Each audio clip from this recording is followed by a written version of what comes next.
अस्सलाम वालेकुम। समा डिजिटल के साथ मैं हूं मोहम्मद असद सलीम और मैं इस वक्त मौजूद हूं ताहिर अंजुम साहब के साथ, जिनके साथ आज एक बहुत अफसोसनाक वाक़या पेश आया है। जब वो माल लोड से गुजर रहे थे तो पीटीआई की एक खातून कारकुन की जानिब से इनको तशद्दुद का निशाना बनाया गया है। आइए इनसे जानते हैं कि ये सारी क्या कहानी है, किस तरह से वो खातून इनके पास आई और इनका तशद्दुद का निशाना बनाया। सर ये बताइएगा कि पीटीआई के भूख हड़ताली कैंप में किस तरह से आप पहुँचे? मैं बिल्कुल ही उसी रोड पे एक रेस्टोरेंट है, मैं बच्चों के साथ वहाँ पे रेस्टोरेंट में जा रहा था। मुझे नहीं पता था कि आगे ये लोग बैठे हुए हैं, 20-25 लोग थे ये जो वहाँ पे नीचे बैठे हुए थे, या मुझे नहीं पता। मैं तो जब वो पुलिस का काफ़ी रश था, बैरियर्स वगैरह लगे हुए थे, जब वो मैं क्रॉस करके मैं आगे थोड़ा आया हूँ तो गाड़ी मेरी बिल्कुल आहिस्ता थी। तो मुझे नहीं पता ये किस तरह से भाग के दो ख़वातीन आई हैं और आके इन्होंने आते ही मुझ पे तशद्दुद करना शुरू कर दिया, और 2-3 लड़के थे जिन्होंने गाड़ी तोड़ना शुरू कर दी, और मैं बड़ा हक्का बक्का रह गया। और मैंने कोई आपकी गाड़ी के शीशे तो उस टाइम बंद थे, फिर वो किस तरह उन्होंने खुलवाए? और नहीं नहीं, मेरा गाड़ी का शीशा खुला हुआ था। ठीक है। बाद में मैंने बंद किया है वो।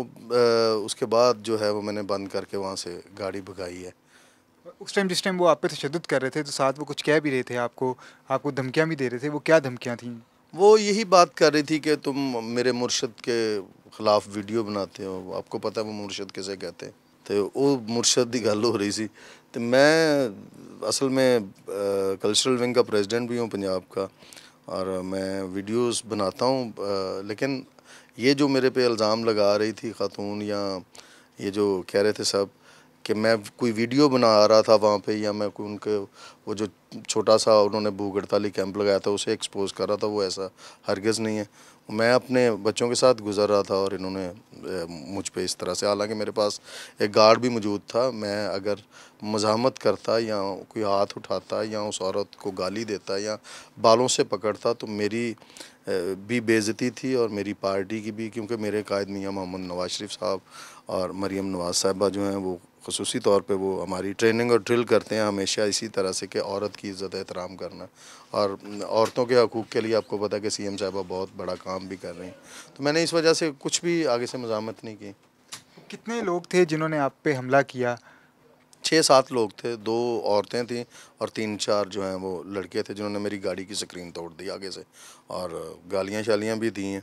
वीडियो मैंने बनाने शुरू जब से ये ख़ान गवर्नमेंट में आया उस वक़्त से बना रहा हूँ, क्योंकि मुल्क का जो हशर किया था इस बंदे ने, मैं महंगाई पे बनाता था, इसको एक्सपोज़ करने के लिए बनाता था।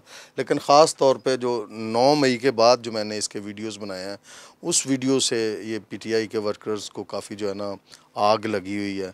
तो मैं तो मतलब अल्हम्दुलिल्लाह बफ़ज़्ल खुदा एक सच्चा पाकिस्तानी हूँ, और इंशाल्लाह बफ़ज़्ल खुदा जो भी हमारी पाक अफ़वाज पे हमलावर होगा, जो हमारी तनसीबात पे हमलावर होगा, हमारी मुल्क की तोड़ फोड़ करेगा, हमारे जो शहदा हैं, शहदाए पाकिस्तान, जो फ़ौज के शहदा हमारे मुल्क के हीरो जो हैं, उनकी रूहों को तड़पाएँगे, तो हम तो ऐलान करते हैं कि हम उनके दुश्मन हैं। इससे पहले कभी आपको पीटीआई की जानिब से या किसी और पार्टी की जानिब से धमकी मिली हो?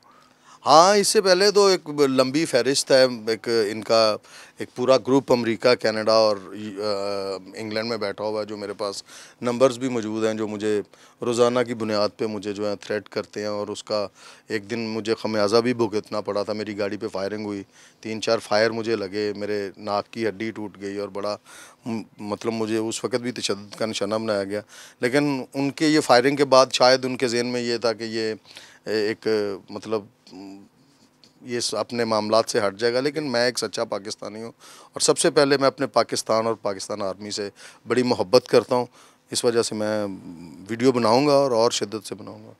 पीटीआई ने तो अपनी उस कारकुन को डिसऑन कर दिया, उन्होंने कहा कि हमारा कोई ताल्लुक नहीं है इनके साथ। क्या आप उनके खिलाफ कोई कानूनी कार्रवाई भी करने जा रहे हैं?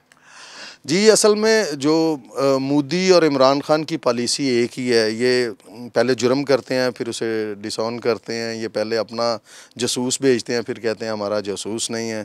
ये अपना बंदा भेजते हैं, तोड़-फोड़ करवाते हैं, उसके बाद कहते हैं कि ये हमारा वर्कर नहीं है। तो ये तो हम शुरू से देख रहे हैं उसके यू टर्न और उनके झूठ। वो झूठों का एक पलंदा है, पूरी पार्टी झूठों की है।